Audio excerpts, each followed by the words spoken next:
Je n'ai jamais cru que je pourrais haïr quelqu'un à ce point tout en l'aimant plus que moi-même. Ce soir-là, sous la pluie battante de Paris, Océane m'a embrassé pour la première fois et je l'ai giflé. Le bruit de ma paume contre sa joue a résonné plus fort que le tonnerre. Et pourtant, elle n'a pas reculé. Tout a commencé dans l'immeuble haussmannien du 16e arrondissement où nous étions voisines de palier. J'étais interne en médecine à l'hôpital Cochin. Épuisée, nerveuse, toujours en retard. Océane, elle, était photographe freelance. Rentrait à des heures impossibles, claquait la porte, écoutait du jazz trop fort. Nos disputes étaient devenues rituelles. Un matin de novembre, je sortis furieuse parce que sa musique m'avait empêché de dormir avant une garde de 24 heures. Je frappai à sa porte comme une folle. « Vous pourriez baisser le volume ?» hurlai-je dès qu'elle ouvrit. Certains d'entre nous sauvent des vies. Figurez-vous. Elle me regarda. Calme. Un sourire ironique aux lèvres. Ses yeux bleus me transpercèrent. Et certains d'entre nous essaient de vivre ? Docteur. Nina Simone à 7 heures du matin ? C'est vital. Amandine. Pas, docteur. Et votre « vital » me tue. Elle haussa les épaules, referma la porte. Je restai plantée là, tremblante de rage et, je le compris plus tard, d'autres choses. Les semaines suivantes furent une guerre froide. Messages rageurs glissés sous les portes. Regards assassins dans l'ascenseur. Plaintes anonymes au syndic. Je la détestais. Vraiment. Sa nonchalance. Sa beauté insolente. La façon dont elle semblait flotter au-dessus des règles que je respectais scrupuleusement. Puis vint le soir où tout bascula. J'étais rentrée d'une garde épouvantable, un enfant de 5 ans n'avait pas survécu. Je pleurais dans l'escalier, incapable d'atteindre ma porte. Océane descendait. Sac photo en bandoulière. Elle s'arrêta net en me voyant. Amandine ? Je ne répondis pas. Elle s'accroupit près de moi. Posa son sac. Tendit la main. Je la repoussai violemment. Laissez-moi. Mais elle resta. Silencieuse. Présente. Au bout d'un moment, elle murmura. Viens chez moi. Tu ne peux pas rester là. Je la suivis sans savoir pourquoi. Son appartement était un chaos organisé, tirages séchant sur des fils. Livres empilés. Odeur de thé à la bergamote. Elle me fit asseoir. Me servit une tasse brûlante. Je pleurai toutes les larmes que je retenais depuis des mois. Elle ne dit rien. Se contenta de poser sa main sur mon épaule. Quand les sanglots se calmèrent, elle parla enfin. Tu sais, moi aussi j'ai perdu quelqu'un à l'hôpital. Ma petite sœur. Il y a 8 ans. Depuis, je fuis le silence. Je levai les yeux vers elle. Pour la première fois, je vis la fatigue dans son regard. Les cernes discrets. La fragilité sous l'arrogance. Je suis désolée. Moi aussi. Pour la musique. Nous rîmes. Un rire nerveux. Presque douloureux. Cette nuit-là, nous parlâmes jusqu'à l'aube. De la mort. De la culpabilité. De la solitude des grandes villes. Quand je partis, Le jour se levait sur Paris. Elle me raccompagna à sa porte. Merci. Océane. Elle sourit. Doucement. De rien. Voisine. À partir de ce soir, les disputes cessèrent. Elles furent remplacées par des cafés partagés, des dîners improvisés, des promenades le long de la Seine. Je découvris une Océane sensible, drôle, blessée. Elle découvrit une Amandine moins rigide, capable de rire d'elle-même. Un soir de janvier, sur le pont Alexandre III, elle prit ma main. Je ne la retirai pas. Nous devînmes amantes en février, dans la douceur d'un dimanche pluvieux. Tout était simple, évident. Ses lèvres sur les miennes, ses doigts dans mes cheveux. Le goût salé de ses larmes quand elle murmura « Enfin ». Mais les secrets ont la vie dure. Le printemps arriva. Et avec lui les premiers doutes. Océane recevait souvent des appels qu'elle prenait dans une autre pièce. Elle raccrochait vite. Prétextait des commandes photos urgentes. Je ne posais pas de questions, j'avais appris à ne pas être intrusive. Pourtant, la suspicion grandissait. Un jour, en cherchant un chargeur dans son atelier, je tombai sur une enveloppe cachetée. Mon prénom était écrit dessus, de son écriture élégante.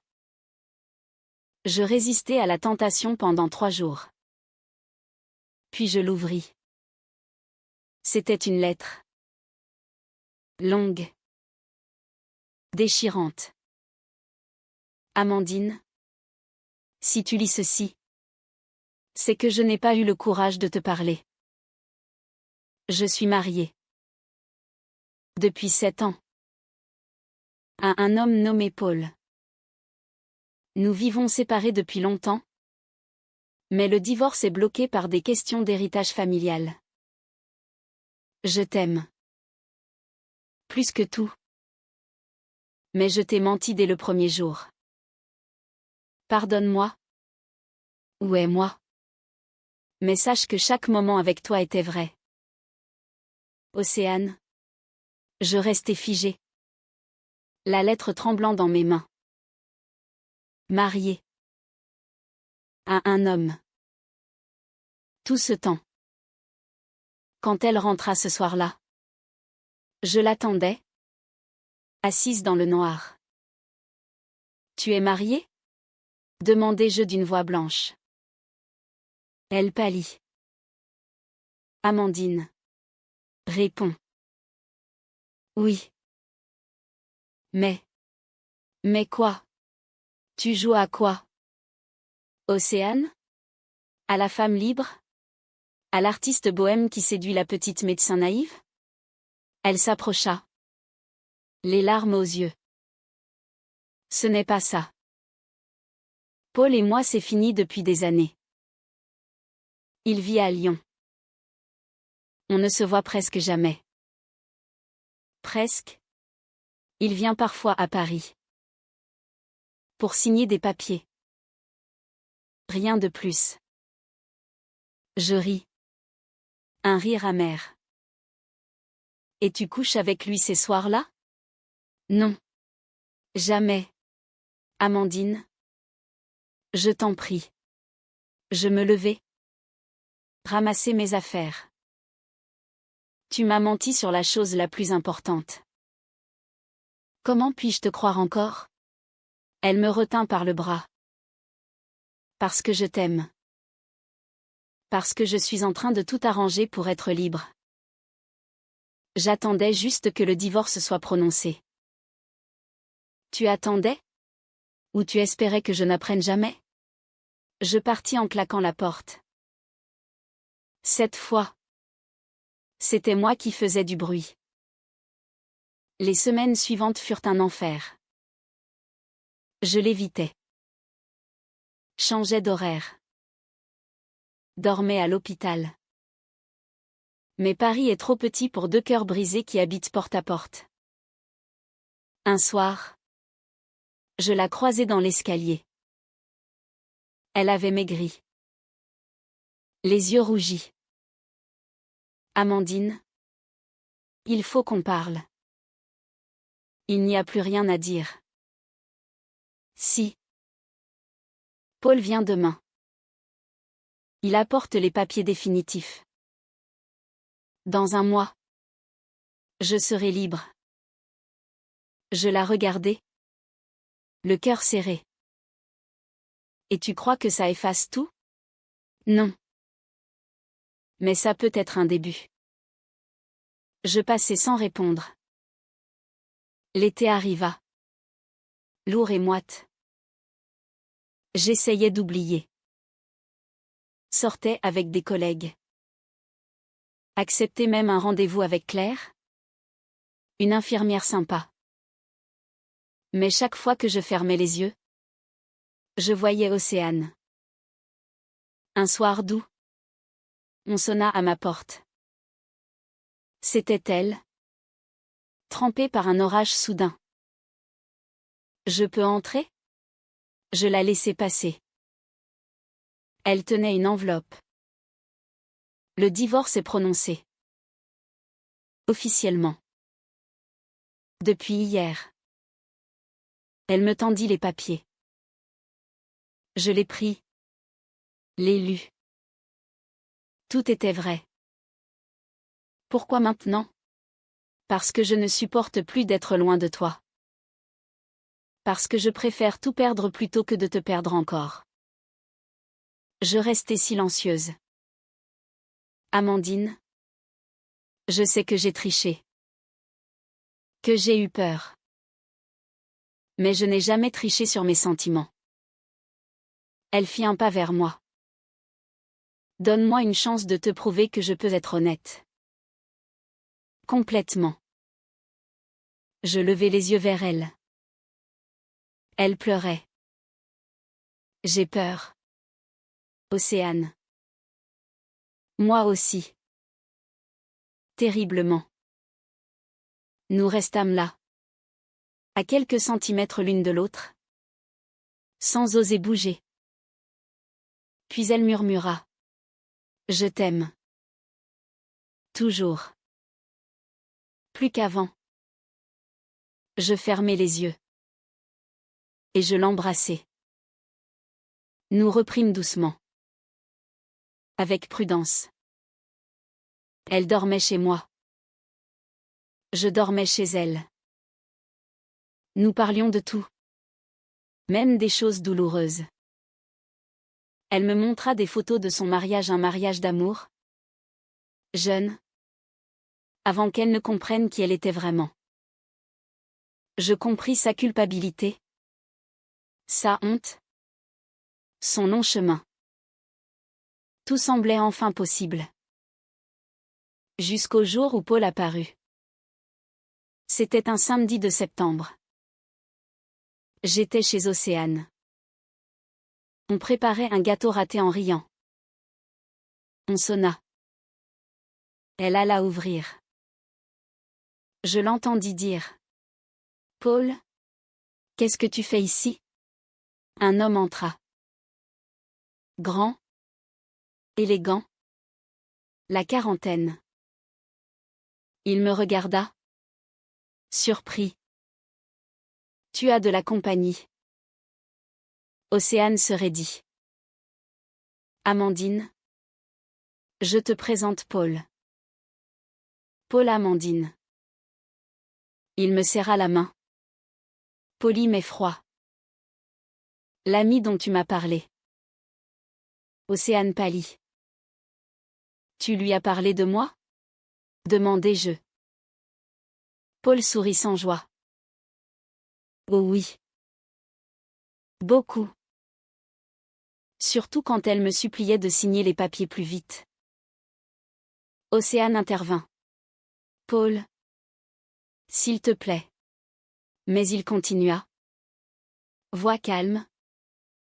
Tranchante. Tu sais, Amandine, Océane m'a quittée il y a 5 ans en me disant qu'elle avait besoin de trouver sa vérité. J'ai accepté. J'ai attendu. Et puis elle m'a rappelé il y a 1 an, signe. Paul.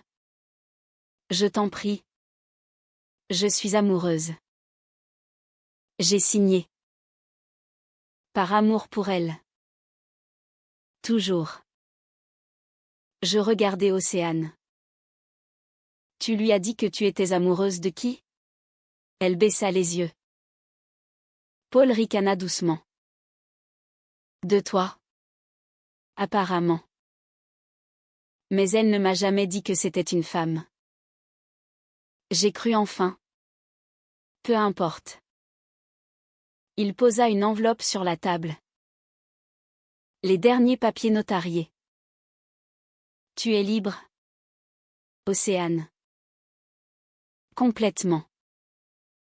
Il me regarda droit dans les yeux. Prenez soin d'elle. Elle a tendance à fuir quand ça devient sérieux. Il partit. La porte claqua. Je me tournai vers Océane. Tu ne lui avais jamais dit que j'étais une femme? Non. Pourquoi? Parce que j'avais peur qu'il refuse de signer s'il savait. Sa famille est traditionnelle. Je sentis la colère monter. Donc tu as utilisé son amour pour lui pour obtenir ta liberté? En le laissant croire que tu étais avec un autre homme? Je ne sais pas. J'étais paniquée. Tu m'as fait passer pour un mensonge de plus. Elle pleura. Je suis désolée. Je ne voulais pas te blesser. Mais tu l'as fait. Encore. Je pris mon sac. Cette fois. C'est fini. Vraiment. Je partis chez ma sœur à Bordeaux pendant 2 semaines. J'éteignis mon téléphone. Je pleurais. Je travaillais comme une folle. Quand je revins à Paris, l'appartement d'Océane était vide. Rideau tiré. Boîte aux lettres pleine. Un mot glissé sous ma porte. Amandine. Je pars. Je ne supporte plus de te faire souffrir. J'ai loué un atelier à Lisbonne pour 6 mois. Je t'aime. Je t'aimerai toujours. Si un jour tu peux me pardonner, tu sais où me trouver. Océane. Je restai des jours entiers prostrée. Puis vint la nuit de novembre. 1 an presque jour pour jour après notre première dispute. Il pleuvait à verse. Je montai sur le toit de l'immeuble, cet endroit où nous allions parfois regarder les lumières. Elle était là. Trempée. Les cheveux courts repoussaient. Elle avait maigri encore. Comment savais-tu que je viendrais? Demandai-je. Je ne savais pas. J'espérais. Nous nous regardâmes longuement. Tu es revenu. Je n'ai jamais pu partir vraiment. Lisbonne, c'était une fuite. Encore une. Elle fit un pas. Amandine. J'ai vu une thérapeute. Tous les jours. J'apprends à ne plus mentir. À ne plus fuir. Je ne répondis pas. Je ne te demande pas de me reprendre tout de suite. Je te demande juste de me laisser essayer d'être quelqu'un de mieux. Pour toi. Pour nous. Le silence s'étira. La pluie tombait dru. Je murmurai enfin. J'ai eu tellement mal. Je sais. J'ai cru que je ne pourrais plus jamais te faire confiance. Je sais. Et pourtant tu me manques. Tous les jours. Elle pleura. Je m'approchai. Lentement. Je pris son visage entre mes mains. Si on recommence, ce sera la dernière fois. Plus de secrets. Plus de mensonges. Même les petits. Promis. Je l'embrassai sous la pluie. Longuement. Désespérément. Paris scintillait autour de nous. La tour Eiffel clignotait comme un cœur. Nous n'étions pas guéris. Peut-être ne le serions-nous jamais complètement. Mais nous choisissions, ce soir-là, de marcher ensemble vers la lumière, malgré les ombres. Et c'était déjà immense.